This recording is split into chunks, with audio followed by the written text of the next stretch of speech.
Presented by Kavita toons. जंगल से एक बार मोर भागता हुआ जा रहा था। उसके पीछे एक भेड़िया पड़ गया था। वह उससे अपनी जान बचाकर जंगल की ओर जा रहा था।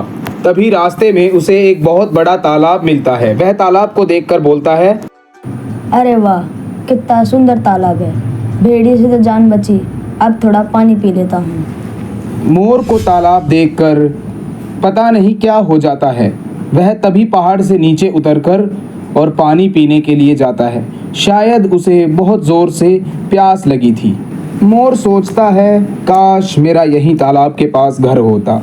मोर तालाब से पानी पीकर जंगल की ओर फिर से चल पड़ता है, क्योंकि उसे अपने दोस्त बंदर से मिलना था। मोर कहता है, बंदर भाई, आज तो मेरी जान बच गई। भेड़िया मेरे पीछे पड़ गया था। क्या कहा? भेड़िया? जंगल में भेड़िए की इतनी हिम्मत हो गई क्या कि वह सभी जानवरों को परेशान करता रहता है। चलो आज उसको मिलकर सबक सिखाएंगे, बंदर कहता है।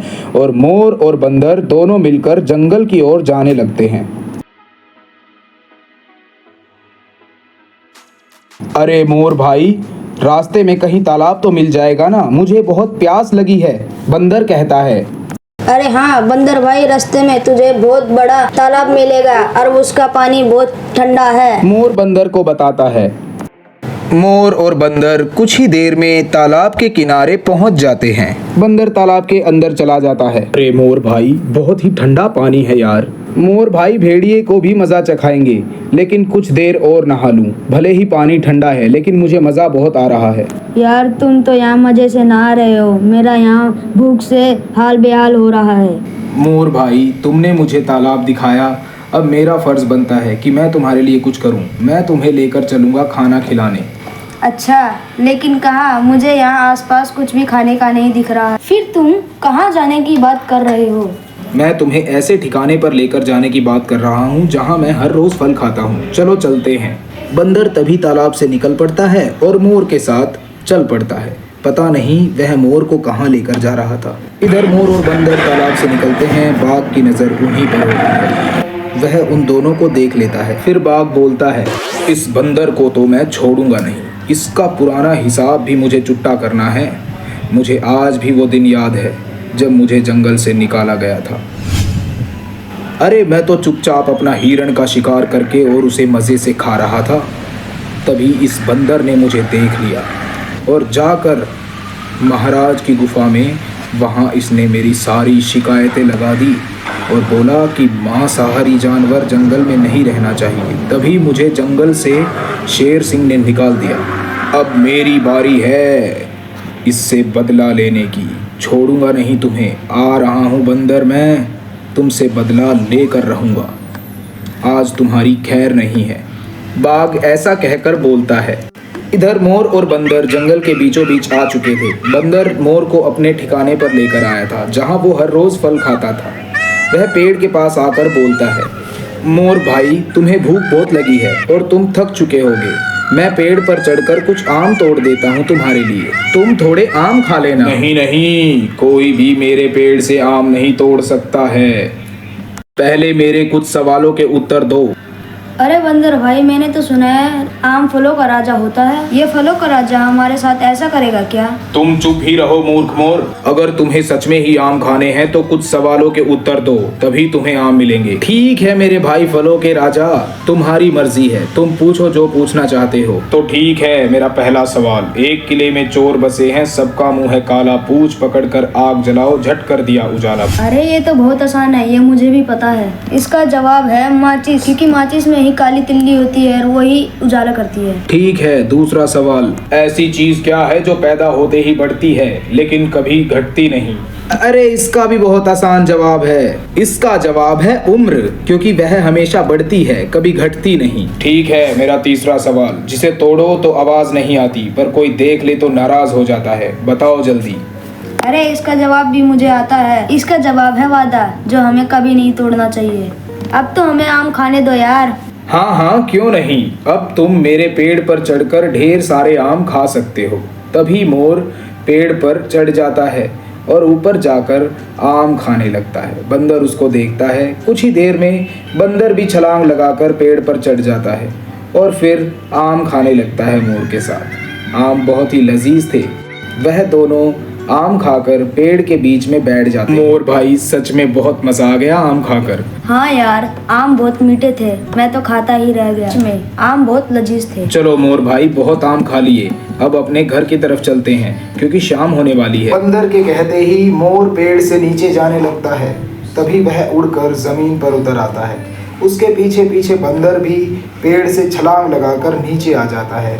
इस तरह दोनों दोस्तों ने अपनी बुद्धि का प्रयोग करके पेड़ से ढेर सारे आम खाए और वहां से चले गए।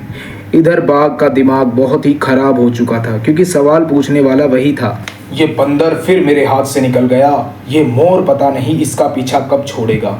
ये इससे हलक हो तभी इसे मार डालूंगा और बोटी बोटी करके इसे खा जाऊंगा, मैं नहीं छोड़ूंगा, खा जाऊंगा बंदर को। तभी बाघ जंगल के रास्ते से बंदर को ही ढूंढने जा रहा था कि तभी उसे कोई आता हुआ दिखता है। बाघ वहीं पर रुक जाता है और आगे नहीं बढ़ता। सामने देखते हैं तो एक लड़की हाथ में टोकरी लिए बाघ की तरफ ही आ रही थी। इधर बाघ उसे देखकर पीछे हटने लगता है और एक जगह खड़ा हो जाता है। बाघ मन ही मन सोचता है क्यों न इस लड़की को शिकार बनाया जाए कि देखते ही देखते थोड़ी ही देर में लड़की उसके सामने आ खड़ी होती है, जिसका उसे बेसब्री से इंतज़ार था। बाघ उसे देखते ही बोलता है, हे लड़की, तुझे मुझसे डर नहीं लगता क्या? जंगल में सभी जानवर थर थर कांपते हैं मुझसे। अरे नहीं, मुझे भी तुमसे बहुत डर लग रहा है। मेरी बहन बीमार है, मुझे उसके पास जाना है, कृपया मुझे जाने दो। नहीं लड़की, मुझे बहुत भूख लगी है, मैं तुम्हें कहीं भी नहीं जाने दूंगा। देखो, अभी मुझे अपनी दीदी के पास जाना है, कृपया जाने दो। मैं तुम्हें आते समय मिलूंगी, पर तुम मुझे अभी जाने दो। तुम बहुत झूठ बोल रही हो। तुम यहाँ से जाने के बाद दोबारा इधर जंगल की तरफ देखोगी भी नहीं। नहीं बागराज, मैं तुमसे वादा करती हूँ आते वक्त यहीं से लौटूंगा, पर अभी तुम मुझे जाने दो। मैं घर से झगड़ा कर आई हूँ। अच्छा, चलो ठीक है, मैं तुम्हारी बात मान लेता हूँ। तुम्हारे वादे पर भरोसा करके तुम्हें अभी जाने देता हूँ, लेकिन आके मिलना ज़रूर आके, कभी भूल जाओ। इधर मोर और बंदर जंगल के रास्ते से गुजर रहे थे कि तभी उन्हें कुछ सामने से आता दिखाई देता है। मोर का अब घर जाने का समय हो चुका था, इसलिए मोर जंगल के बीचों बीच आ गया था। उसे अपने घर की तरफ जाना था कि तभी सामने से उन्हें शेर सिंह आता हुआ दिखाई देता है। कुछ ही देर में शेर सिंह मोर और बंदर के सामने आ खड़ा होता है। तभी शेर सिंह को देख बंदर बोलता है, महाराज की जय हो। महाराज, आप कहाँ चले इस समय? तभी शेर सिंह बोलता है, मैं तालाब की ओर जा रहा हूँ।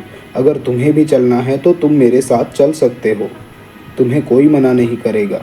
माफ़ कीजिए महाराज, परंतु हम अभी तालाब की ओर से ही आ रहे हैं। हाँ महाराज, यह बंदर सच कह रहा है, हम अभी तालाब के पास से ही लौट रहे हैं, आप हमें माफ कीजिए। चलो फिर ठीक है, तुम जाओ।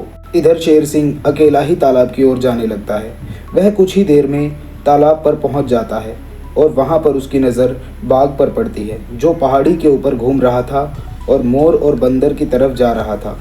तभी शेर सिंह सोचता है, अरे यार, ये बाघ यहाँ पर क्या करने आया है और ये किसे खोज रहा है? शेर सिंह तालाब से पानी पीकर थोड़ी चैन की सांस लेता है और फिर बोलता है, मुझे तो कुछ गड़बड़ नज़र आ रही है, मुझे वापस जाना पड़ेगा, कभी बंदर को नुकसान न हो जाए। बस फिर क्या था, शेर सिंह निकल पड़ता है अपने दोस्त बंदर की ओर। चलो बंदर भाई, अब मैं भी चलता हूँ घर की तरफ। फिर बंदर को अलविदा कहे मोर भी जंगल से निकल पड़ता है। उसने बंदर को जंगल में अकेला ही छोड़ दिया। इधर बाघ पेड़ के पीछे छुपा हुआ था। बंदर अब कहाँ तक बच के जाएगा, अब तो फंस गया ना जाल में। मोर भी चला गया अब तो। फिर बंदर भी अपने घर की ओर जा ही रहा था कि तभी बाघ उसके पीछे पड़ जाता है, पर वहाँ पर शेर सिंह भी पहुँच चुका था। तभी शेर सिंह बोलता है, रुक जाओ बाघराज। शेर सिंह की आवाज़ सुन बाघ एक और हटकर खड़ा हो गया था, बिल्कुल चुपचाप। तभी शेर सिंह बाघ के पास आता है। बाघ तो डर के मारे जैसे स्टैचू ही हो गया था। तभी बाघ बोलता है, मुझे माफ कर दीजिए महाराज, आगे से ऐसी गलती कभी नहीं होगी। वैसे तुम माफी के लायक नहीं हो बाघराज, लेकिन फिर भी मैं तुम्हें एक मौका देना चाहता हूँ। पर इसके लिए तुम्हें मुझसे वादा करना पड़ेगा। मैं वादा करता हूँ महाराज, आगे से कभी भी जंगल में शिकार नहीं करूँगा और हमेशा शुद्ध शाकाहारी भोजन ही करूँगा। दोस्तों, अगर आपको हमारी यह वीडियो पसंद आई हो तो हमारे चैनल को सब्सक्राइब करें और बेल आइकन दबाएं।